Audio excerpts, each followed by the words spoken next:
On June 2nd, 2026, the state of Florida executed 53-year-old Andrew Lukehart for a crime so horrific it took 30 years to reach justice. Mainstream news will tell you that he killed an infant and was executed, but the mainstream media left out the most disturbing parts of this case. They didn't tell you about the terrifying 1994 warning sign the courts ignored, the bizarre slip of the tongue that exposed his lie to police, or the fact that he had to be chemically sedated just minutes before entering the execution chamber. The real story of what happened to 5-month-old Gabrielle Hanshaw is far darker than you know. To understand the tragedy of baby Gabrielle, we have to look at the victim the justice system failed to protect.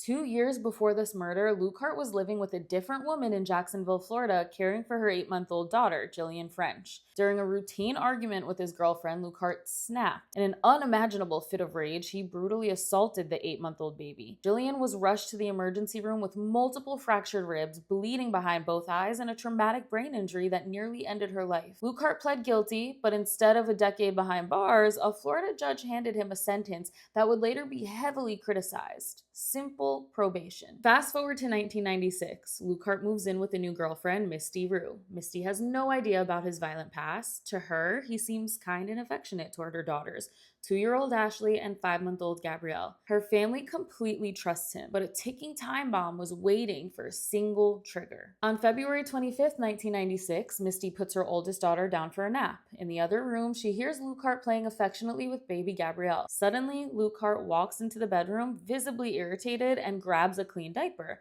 He storms back out to change the baby on the floor. Minutes later, Misty hears her car engine start outside. She looks out the window to see Lukehart driving away in her vehicle, leaving the house entirely silent. When she checks the room, Gabrielle is gone. 30 minutes later, Lukehart calls from a payphone at a convenience store.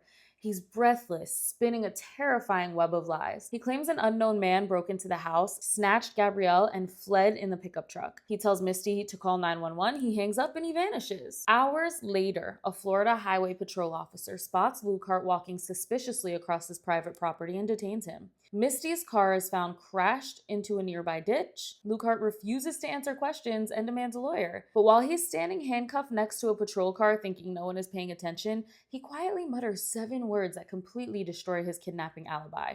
Whispering to himself, officers overhear him say, "I wish she hadn't messed her diaper." Detectives haul him into an interrogation room. He tries to stick to the fake kidnapping story. To break him, a detective slides a photograph of smiling 5-month-old Gabrielle across the table. Lukehart's reaction isn't sorrow, it's pure irritation. He shoves the baby's picture away, refusing to look at her face. Under the intense psychological pressure, finally cracks. He admits the kidnapping was a hoax and confesses that he killed the baby,